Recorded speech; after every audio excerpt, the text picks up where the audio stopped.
In 1979, a psychologist named Mihaly Csikszentmihalyi, the man who would later define the concept of flow, noticed something quietly disturbing about the people he studied. Not the unhappy ones, the successful ones. They had solved the problems they set out to solve, built the careers, written the books, earned the recognition, and then almost immediately, sometimes within days, they had found new problems, bigger ones, more urgent ones, problems that hadn't existed the week before. He watched it happen again and again, and what struck him wasn't that people were ambitious, it was that the relief never came. The finish line kept moving, not because the goalposts shifted, but because something in the person needed them to.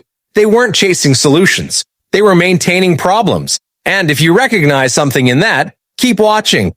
Your brain was not built for resolution. It was built for surveillance. For the vast majority of human history, a relaxed brain was a dead brain. The nervous system that stayed alert, that kept scanning, kept anticipating, kept generating threats to monitor, was the one that survived. Evolution didn't reward stillness. It rewarded vigilance. So your brain learned to treat an unsolved problem the way your body treats a wound. It keeps returning to it, probing it, making sure it's still there. The irony, and there is always an irony, is that your brain generates a low-grade neurochemical reward for engaging with a problem, not solving it, engaging with it, ruminating on it, turning it over. The neuroscientist Antonio Damasio called this the somatic marker system.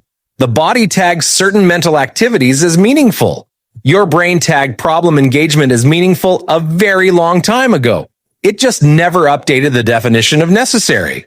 Here's what this looks like on a Tuesday. You wake up. Before you fully oriented to the room, your brain has already located the problem. The email you didn't answer, the conversation that didn't land right, the decision you haven't made yet. You haven't chosen to think about it. It's just there, warm and waiting. You spend approximately 40 minutes in the shower solving it. The solution arrives. Clean, logical, complete. You feel briefly better. By the time you've made coffee, the problem has returned. Slightly different shape. Same weight. Congratulations. You've solved the same problem 4 times this week, and it is Wednesday morning. The problem is not getting smaller. You are just getting more efficient at the loop. This is not anxiety. This is not weakness. This is your brain doing exactly what it was optimized to do in a world that no longer exists. You believe you're trying to fix things. You're not wrong, but you're not fully right either. Daniel Kahneman spent decades mapping the gap between the thinking you believe you're doing and the thinking that's actually happening. System 1, fast, automatic, preconscious, makes the call. System 2, slow, deliberate. The part that feels like you shows up afterward and writes the justification.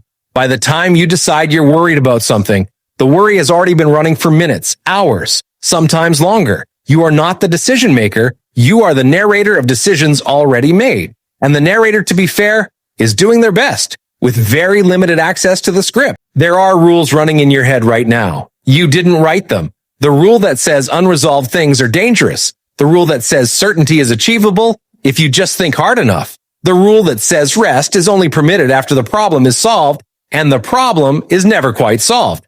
These rules were written early by a version of you that was very small in a situation where uncertainty genuinely was unsafe and vigilance genuinely did help. That version of you was doing the best they could with what they had. They just had very limited data, and they've been running the program ever since. You already know this. That's the part no one mentions. You have noticed the loop. You have named it probably in a quiet moment. You have watched yourself return to the problem you said you were done with. You have felt the exact moment your brain rerouted back to familiar territory. Knowing didn't stop it. That's not a personal failure. That's the architecture. Insight and behavior are not the same system. Awareness lives in the prefrontal cortex. The worry loop runs deeper, older, faster. One does not automatically govern the other. You can see the pattern perfectly clearly and watch it happen anyway. That specific experience of watching yourself lucidly from the inside house has no comfortable name. It just has weight. The research on chronic problem rumination is not ambiguous. It is one of the strongest predictors of generalized anxiety disorder. It correlates with decision paralysis, not because the person can't decide, but because the brain has learned that deciding ends the engagement, and ending the engagement feels like a loss of control. Over years, the capacity for genuine rest narrows, not dramatically, Gradually, the way a door sticks more each winter until one day, you notice you stopped using that room.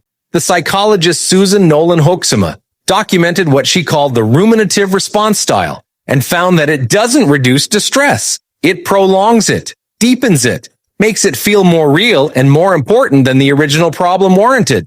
You do not worry because there is so much to worry about. There is so much to worry about because you worry. The direction of causality matters. Csikszentmihalyi kept studying those people, the ones who'd solved what they set out to solve, and immediately found something new to carry. In his later interviews, he asked them carefully, were they happy? Most of them paused, not because the answer was no, because they hadn't thought to ask the question in a very long time. They'd been busy. There was always something that needed attention, something not quite right yet, something that once resolved would finally allow them to... They didn't finish the sentence. He said he learned more from those pauses than from anything else. You are not them. But the architecture is familiar. Your brain has been engaged with a problem since the first sentence of this video. You know which one. It was there before you pressed play. It will be there when this ends. That is not a flaw. That is the system working exactly as designed. The question isn't whether the loop runs. The question is whether you've ever stopped long enough to notice what it costs you, to keep feeding it. Your brain, of course, already has thoughts about that question. It's been preparing its response since the moment you heard it.